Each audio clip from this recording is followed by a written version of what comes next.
If you really want to understand how a nation is built, sure, you can study its laws, you can walk its borders, but if you want to get to its soul, sometimes the best place to look is on its founder's bookshelf. And that is exactly what we're going to do today. We are diving into the private library of Mustafa Kemal Atatürk to see how he literally read his way to building the modern Turkish Republic. I mean, just think about it. This was the absolutely massive question staring Ataturk right in the face. The Ottoman Empire, this dynasty that had lasted for 600 years, was just gone. And in its place, a new country, a new people, and they desperately needed a new story. So where in the world do you even begin? Well, for Ataturk, the answer started right here. Seriously, look at this. This isn't just some dusty old book page, it's a workshop. Look at that intense underlining, all those markings in the margin. You can almost see him wrestling with the ideas of his time, trying to hammer out a definition for his people amidst all these discussions of Turkovans in Persia and Turks in Anatolia.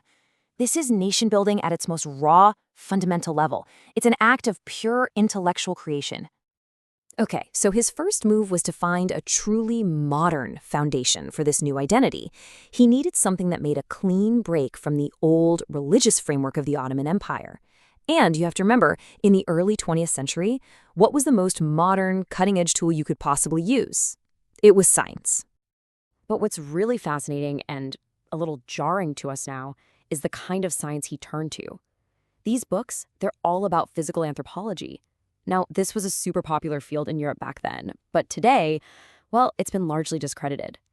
But he just dove right in, immersing himself in this whole world of classifying humanity, because he was searching for what he thought was a purely scientific, secular definition of what it meant to be a Turk. And believe me, he wasn't just skimming these books. Oh no, he was digging deep into the nitty-gritty, the technical details. Right here, we can see him studying something called the indice cephalique, which is just French for the cephalic index. This was a method for categorizing people based on, of all things, the shape of their skulls.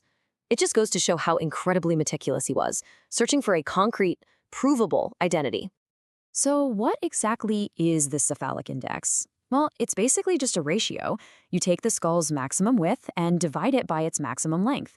And according to the theory at the time, this simple number could classify entire groups of people as either brachycephalic, which means broad-skulled, or dolichocephalic, meaning long-skulled.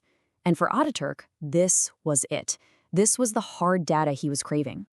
And this page brilliantly shows what he found. You can see it right there, under the heading, Brachycephalies. The French text clearly identifies the Turks as belonging to this broad-skulled group. And for him, that was the breakthrough, a scientific anchor. It placed his people squarely within the accepted, so-called racial frameworks of the modern world. But, a scientific classification could only get him so far.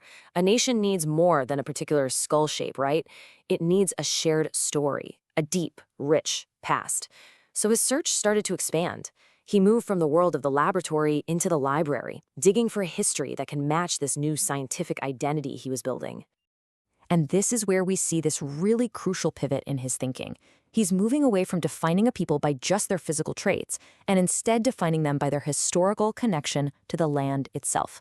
The whole search for identity was literally shifting from biology to the very soil of Anatolia. And where did he look? Right here. He's heavily underlining passages about the Hittites. Now, these guys were a major empire that dominated Anatolia thousands of years before the Ottomans ever showed up. So why the Hittites? Well, by linking modern Turks to these super ancient Anatolians, he was able to craft a national story that was much, much older than the Ottoman and Islamic past, and totally distinct from it. But at the same time, it's not like he was just ignoring the past he was trying to replace. Not at all. He absolutely devoured these huge multi-volume histories of Constantinople. But he wasn't just reading about imperial glory. No, it was more like he was performing an autopsy on an empire. He was studying the mechanics of how it all works, and, maybe more importantly, how it all falls apart. Okay, so let's recap. You've got a people defined by science. You've got a nation grounded in deep history. What's missing? Who's going to lead them into the future? This question brought him to the final crucial piece of his intellectual puzzle. What is the nature of a true leader? And for that answer, he turned to the Scottish philosopher Thomas Carlyle and his really famous work on heroes, hero worship, and the heroic in history. Carlyle's whole idea, his great man theory, was that history isn't just a random series of events. It's fundamentally shaped by the actions of incredible individuals, prophets, poets, kings, reformers like Napoleon. Now, if you're a guy who's about to completely reshape an entire country, you can probably see why that idea would be pretty appealing.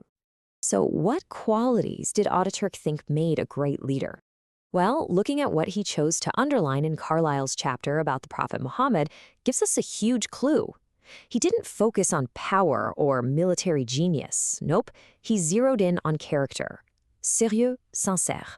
A serious, sincere character.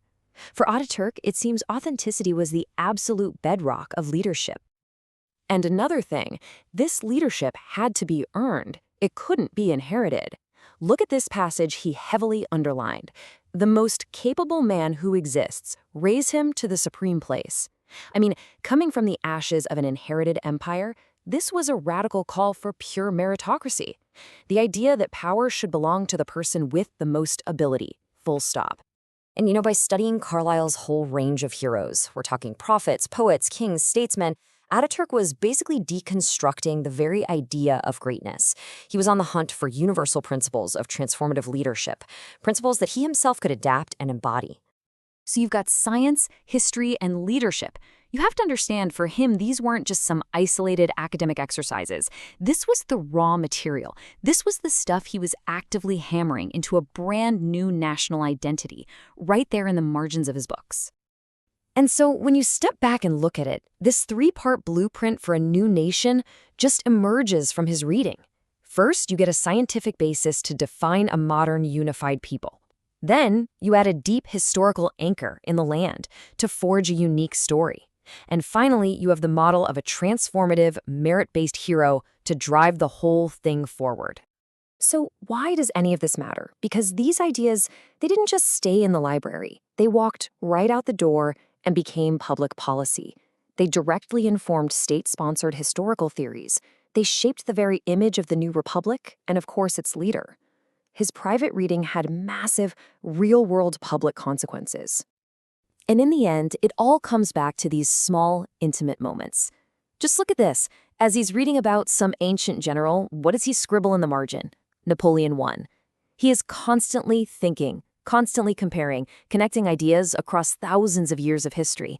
In these little notes, it feels like we're literally watching over his shoulder as he puts the pieces of a nation together.